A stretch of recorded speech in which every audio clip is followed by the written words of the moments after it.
کہ روحانی علوم کی تقسیم 3 باب پر مشتمل ہے۔ ایک باب انفرادی زندگی کے اعمال و حرکات اور زندگی کی ساخت اور تخلیقی فارمولوں کے اوپر مشتمل ہے۔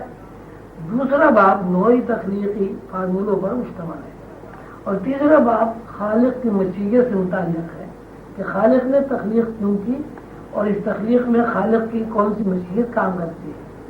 ہم یہ بھی بتا چکے ہیں کہ انسان یہ کائنات میں موجود کوئی بھی نوع یا کسی بھی نوع کا کوئی فرد زندگی گزارنے کے لیے 2 رخوں کا محتاج ہے۔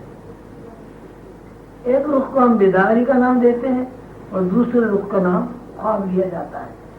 بیداری اور خواب دونوں رخوں کا تذکرہ قرآن پاک میں لیل اور نہار کے نام سے کیا گیا ہے۔ قرآن پاک کی ان آیات کا جب تجزیہ کیا جائے یا ان میں تفکر کیا جائے جن میں لیل و نہار کا تذکرہ ہے تو یہ بات واضح طور پر سامنے آ جاتی ہے کہ حواس ایک ہیں، حواس میں رد و بدل ہوتا رہتا ہے۔ یہی حواس جب رات کے پیٹرن میں داخل ہوتے ہیں تو خواب بن جاتے ہیں، اور یہی حواس دن کے پیٹرن میں داخل ہوتے ہیں تو بیداری بن جاتے ہیں۔ بیداری میں ٹائم اور اسپیس ہمارے اوپر مسلط ہے، اور خواب میں ہم ٹائم اور اسپیس کی گرفت سے آزاد ہیں۔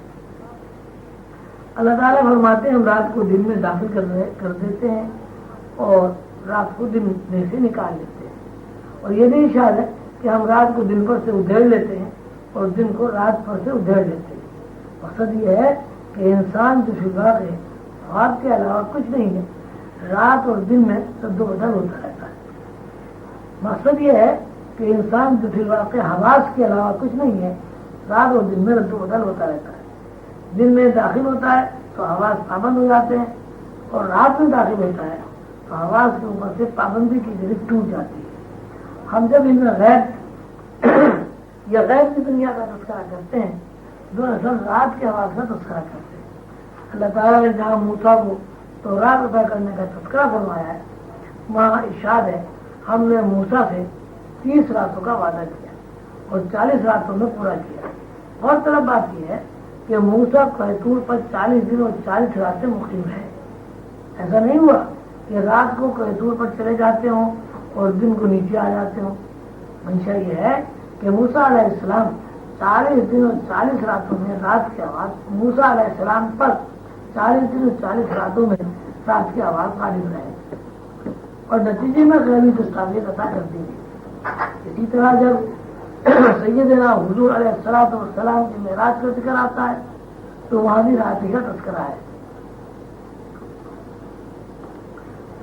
پاک ہے وہ ذات جو لے گئی اپنے بندے کو راتوں رات مسجد حرام سے مسجد اقصیٰ تک۔ مطلب وہی ہے کہ سیدنا حضور علیہ السلام کے اوپر غیب کی دنیا کا انکشاف ہوا اور اللہ تعالیٰ نے اپنی قربت عطا فرمائی تو وہ بھی رات کی آواز تھی۔ حواس کی اس مختصر تشریح کے بعد اب ہم مراقبے کا مفہوم بیان کرتے ہیں۔ مراقبہ دراصل ایک ایسے عمل کا نام ہے جس عمل میں ذہنی یکسوئی اس حد تک ہو جاتی ہے کہ آدمی کے حواس بیداری سے خواب کی زندگی میں منتقل ہو جاتے ہیں، یعنی کوئی انسان شعور سے لاشعور میں داخل ہو جاتا ہے۔ ازل سے ابد تک جو کچھ ہونے والا ہے، جو کچھ ہو چکا ہے، وہ سب کا سب لوح محفوظ پر نقش ہے۔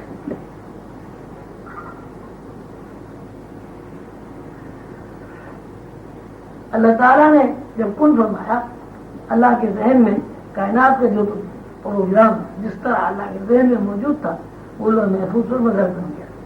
کائنات میں ازل سے ابد تک جو کچھ ہوگا یا ہو رہا ہے وہ سب دراصل لوح محفوظ کی نقوش ہے جو ایک ضابطے ایک قانون کے تحت ہر آنکھ اور ہر لمحہ مظہر بن رہے ہیں۔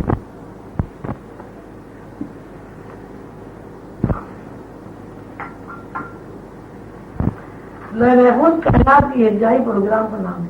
لوح محفوظ سے جب یہ پروگرام نشر ہوتا ہے تو پہلے تنزل میں یہ یکجائی پروگرام 9 بار الگ الگ کر دیتا ہے اور پھر یہ پروگرام انفرادی طور پر مظہر بنتا رہتا ہے۔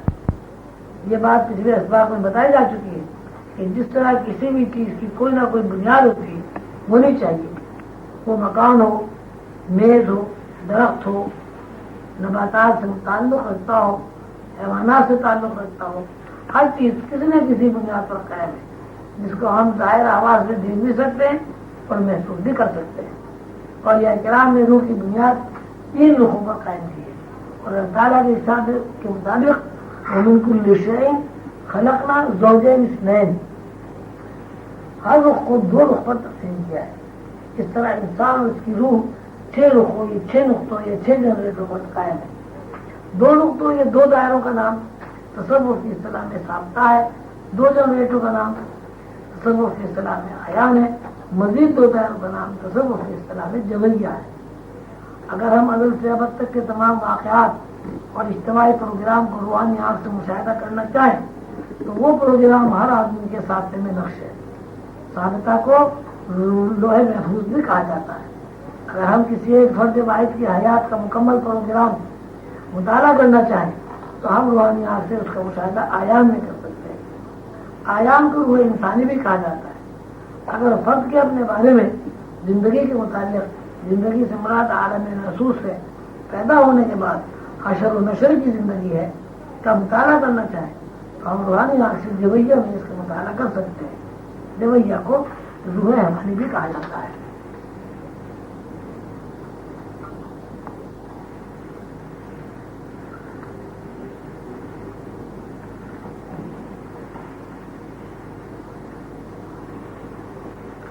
تمام اصول علوم کے بارے میں بھی یہ بات طے ہے کہ جب ہم کسی علم کی کنہ تک پہنچنا چاہتے ہیں تو اس کے لیے ہمیں ایسی فکر اور سوچ کی ضرورت پیش آتی ہے جو گہرائی میں سفر کرے۔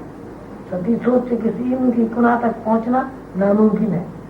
دنیا کا کوئی بھی علم ایسا نہیں ہے جس کی بنیاد میں تحقیق، تجسس، تلاش اور گہرائی موجود نہ ہو۔ جیسے جیسے ہم کسی علم کے اندر تفکر کرتے ہیں، اسی مناسبت سے اس علم میں ہمیں نئے نئے نقطے نظر آتے ہیں، اور جب ہم ان نقاط پر اور زیادہ گہری نظر سے تفکر کرتے ہیں تو علم کی بے شمار شاخیں بن جاتی ہیں، اور یہ بے شمار شاخیں دراصل کسی علم کی اہمیت کو اور کسی علم کے مقتدر ہونے کو ظاہر کرتی ہے۔ علم کوئی بھی ہو، فلسفہ ہو، منطق ہو، علم کلام ہو، سب کی طرز مشترک ہے۔ وہ یہ کہ جس علم کے بارے میں جتنا زیادہ لوگ تفکر کرنے والے موجود ہوتے ہیں، یا کسی ایک علم کی ریسرچ میں جتنے زیادہ باہوش دماغ شامل ہو جاتے ہیں، وہ علم اسی مناسبت سے ترقی کرتا رہتا ہے، اور نتیجے میں وہ ایک مبسوط علم بن جاتا ہے، ایسا علم جس کی اپنی ایک حیثیت ہوتی ہے اور جس کے پیچھے اپنا ایک زاویہ، اپنا ایک نظریہ، اپنا ایک فلسفہ اور اپنا ایک طرز عمل ہوتا ہے۔ ہم جب موجودہ دور میں سائنسی علوم کو دیکھتے ہیں تو وہاں بھی یہی عمل کا سرما ہے۔ ایک سائنسداں نے علم کے کسی ایک شعبے پر تفکر کیا اور تفکر کرتے کرتے وہ کسی مثبت نتیجے پر پہنچا اور مر گیا۔ وہ نتیجہ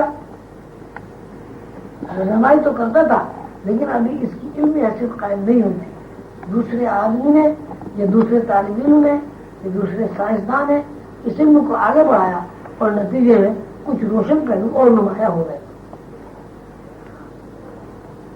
اس طرح سینکڑوں عالی دماغ اس ریسرچ میں، اس تحقیق میں شریک ہوتے رہے اور علم کی ایک حیثیت قائم ہو گئی، اس کی ایک تھیوری بن گئی، پھر یہ علم اور آگے بڑھا اور اس میں مزید باہمت باذوق دماغ شریک ہوئے اور اس تھیوری کو پریکٹیکل صورت دے دی گئی۔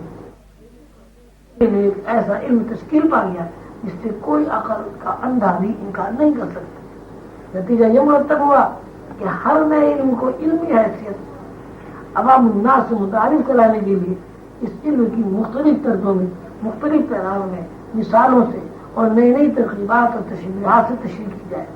جیسے جیسے تشریحات دماغ کے اوپر وارد ہوتی ہیں یا ان تمثیلات، تقریبات اور تشریحات سے شعور آشنا ہوتا ہے، اسی مناسبت سے شعور کے اندر سکت پیدا ہوتی ہے اور اس سکت کے نتیجے میں شعور گہرائی میں سفر کرنے لگتا ہے۔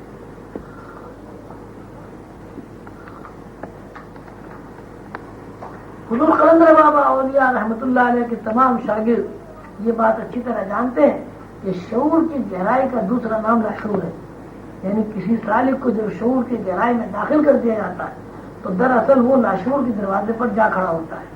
اسی طرح جب کوئی سالک راہ طریقت کا کوئی مسافر علم الہی کا کوئی متلاشی سفر کرتا رہتا ہے اور شعور کی گہرائی سے گزر کر لاشعور کی گہرائی میں داخل ہوتا ہے، وہ برائے لاشعور میں داخل ہو جاتا ہے۔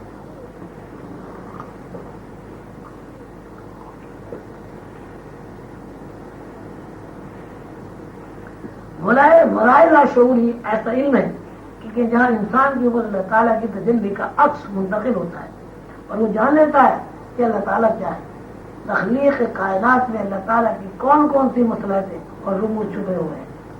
حضور خلد بابا نے علم روحانیت کو اس قدر آسان کر دیا ہے کہ اگر انسان کے اندر تفکر کی راہ موجود ہو تو اس علم کا سیکھنا اور تھیوری سے گزر کر پریکٹیکل میں داخل ہونا، یعنی اللہ کو جان لینا، پہچان لینا، اللہ سے ہم کلام ہونا بہت آسان عمل ہو جاتا ہے۔